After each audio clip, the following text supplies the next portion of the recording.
This is the Retirement Solution Podcast with financial advisor Jon Hicks, founder of J. Hagan Capital.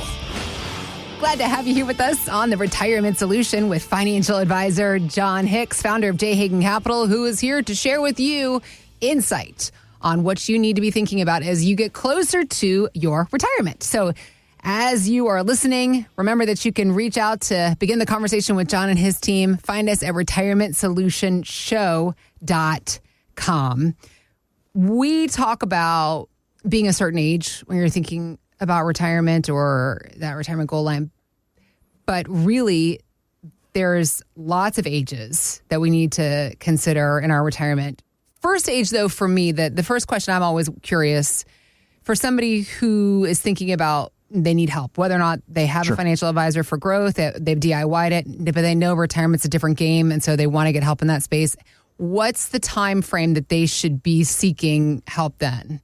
Yeah, so there's a lot of us out there that, we have good jobs, we make good incomes, we put that money in our 401k, we always max it out, we get the matches as much as we can, and we're probably okay, maybe until we get closer to either 3 to 5 years before retirement, or there's kind of a magic number around 59 and a half. Now, why is that?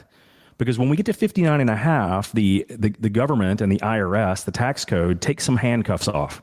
And it allows us to do many different things with our own money. If you look at that 401k, many different things that otherwise they would have penalized us for. So when you turn 59 and a half, you can keep your money in that 401k like you've always done it. Or you could actually decide to move that money out of there and put it in your own IRA through what they call an in-service withdrawal. In-service just means you're staying in service with your company. You're not leaving. You're not retiring. You're not moving on to somewhere else. You're just in service, and you're taking a withdrawal of your money without taxation and rolling it into your own IRA. Now, people ask me all the time, Jon, why on earth would I do this? Well, some of those 401ks out there are great. They offer really low cost options like, Fidelity type funds or Charles Schwab type funds, or some of my favorite are Vanguard type funds because they're super inexpensive.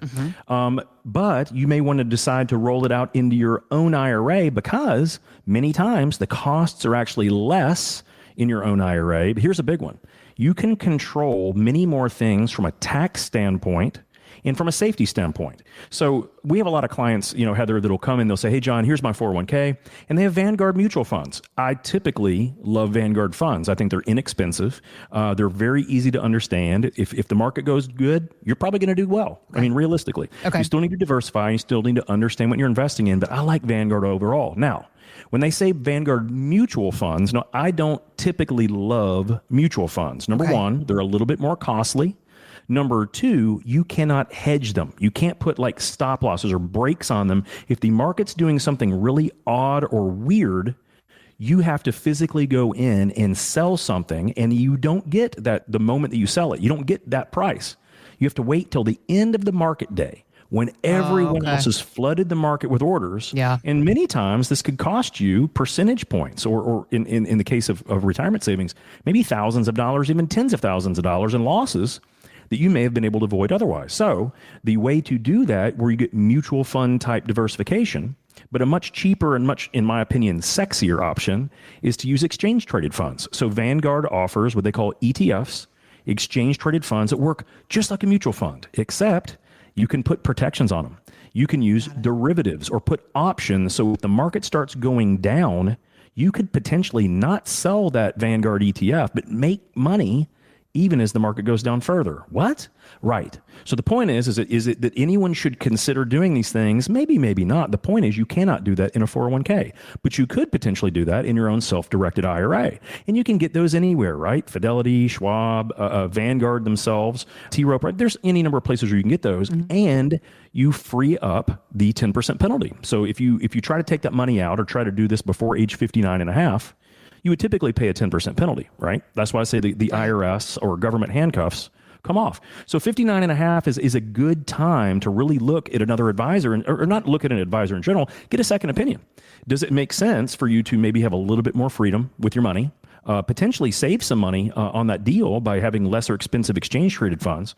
But then more than that, you might be able to have a type of investment strategy that fits you a little bit more, right? Because you can invest in literally anything under the sun, from CDs at a local bank to a national bank to hedge funds or gold or commodities or anything you want, real estate for that matter. I got clients that say, hey, John, I think I want to buy this 4-plex apartment complex. Can I do that in my 401k? Well, no.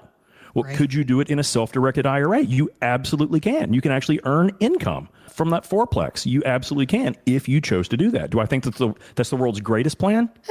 Not for most of us. But for some people, does it make sense? Of course. So the fact that the government allows us at 59 and a half to do that, that may be a good time to seek out an advisor and find out, hey, what could I do? Does it make any sense to me? Is it going to put more money in my pocket? Planning for retirement, saving for retirement, it doesn't begin at 59 and a half, but when it comes to seeking some advice for this next phase of your financial life, a lot of conversations do start at 59 and a half, but that's not where it ends, John, when it comes to age milestones. Sure. There was actually this article that was on Kiplinger talking about key milestone ages in retirement. So let's go through what those are and what people need to know in that space.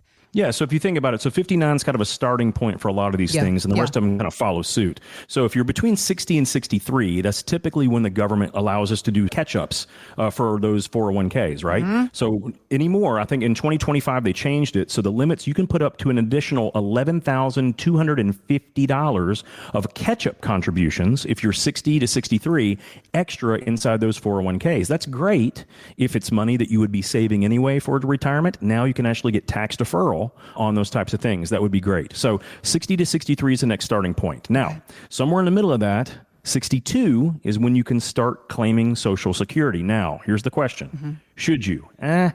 Everyone's going to be a little bit different, right? And it depends on when you want to retire, what your income is going to look like in retirement. But at age 62, you're typically allowed to file for Social Security benefits. You're going to have a smaller Social Security benefit than if you wait to full retirement age, which is usually 66 to 67, which is another date to consider. But 62 is the early filing opportunity. Some people out there, you actually should consider taking it early. Not everyone. You have to do the math on this. And this is another one of those situations where I think it's good to talk to a skilled fiduciary advisor to find out, does it mathematically make sense for you to take Social Security earlier, or should you wait? Because there's income that's a consideration, but there's taxes. Taxes are another major consideration on if you should take it early or if you should wait. Okay.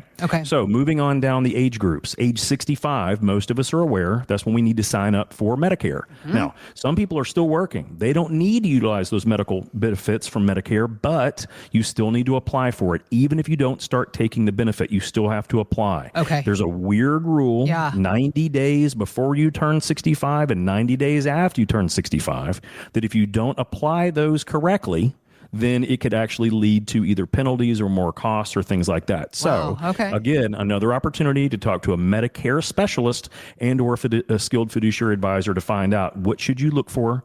Should you turn it on? Should you keep with your company health care, whether you decide to retire or not? So 65 is a Medicare issue age. 70. Now, this is, most people talk, 70 was the year of required minimum distributions, or 70 and a half.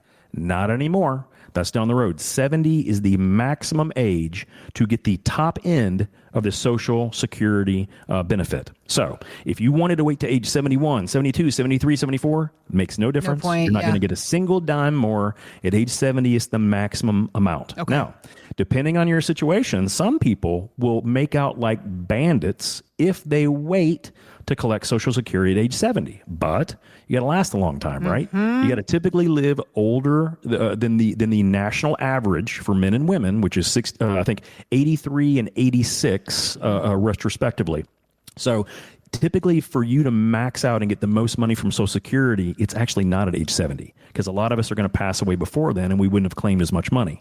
So you want to do the math on that. But 70 is when you max out the possibility of that bucket of money. But like I said, we've done some math where some people have different ages of the spouses. Maybe there's a 6 or 7 or 8 year age difference between a husband and wife, and they both have longevity in the family. I was talking to one of our clients the other day, and I had forgotten this fact.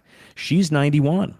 Her mother just passed away 2 years ago at the age of 109. Wow. 109. I completely forgot that fact because her mother doesn't live in the area. She lived in Arizona. And I had forgotten, oh my gosh, that's right. There's so much longevity in your family. Wow. There's a great chance she could live well past age 100. And this is why we plan for retirement, guys, right? We just want to make sure that as long as we're around, there's enough money to keep us kicking if we're still kicking, right? And then the last number, really, when you're looking at all these ages, is age 73. 73 is now the new age of when we have to, or required by law, to start taking required minimum distribution. So any money that we have in those IRA or 401k type accounts that's been tax deferred, the government says, hey, guys, you didn't give us any tax money all those years, and now we want it. So you're going to have to take out a little bit each year, no matter if you need it or you don't. And guys, if you've done a great job saving, if you got a few $1 million in those IRAs, that amount you have to pull out is not small. They put you in a completely different tax bracket. I had a client the other day, is going to take a little bit over $320,000, $320,000 a year at the age of 73 for required minimum distributions. Does that put them in a different tax bracket? Yes, it actually does. So we have to plan, and we've been planning for years around this, gentleman, and we're still starting to plan for that, because that can put you in a good situation, but it's still a problematic situation if we don't want to give it all to government. So if we focus on those dates and when we need to do things, those are also various times when you may want to consider getting a second opinion from an advisor, just to find out if what you're doing is best for you or what the other alternatives are. When it comes to financial planning for retirement, unfortunately, it's not easy. And the government is not here to help make anything more convenient, as case in point by all of these different rules and laws they have put on us. But keeping track of it all, you don't have to do this by yourself. Jon and his team at J. Hagan Capital, they are here to help you know the boxes you got to check throughout the years of retirement, because there's a lot of to-do lists, Jon. There's lots of boxes that we got to check off. And I know that people worry about missing something accidentally just because there's so much that we have to remember and keep up with. Sure. And if you think about it, Ronald Reagan said the scariest 9 words in the American lexicon is, "We're with the government and we're here to help." Reagan said, scariest 9 words in American culture. Well, fortunately at J. Hagan Capital, they are actually here to help and are ready to help you. So if you have questions, let's get to work helping you get some answers. RetirementSolutionsShow.com is where to begin that conversation. You can also click on the links we've got posted in the show. Thanks for listening to the Retirement Solution Podcast with Jon Hicks. Begin the conversation about your savings plan with Jon and the team at J. Hagan Capital by visiting retirementsolutionradio.com. Be sure to listen to Jon's radio show, The Retirement Solution, Saturdays at 8 a.m. and Sundays at 9 a.m. on News Radio 840 WHAS.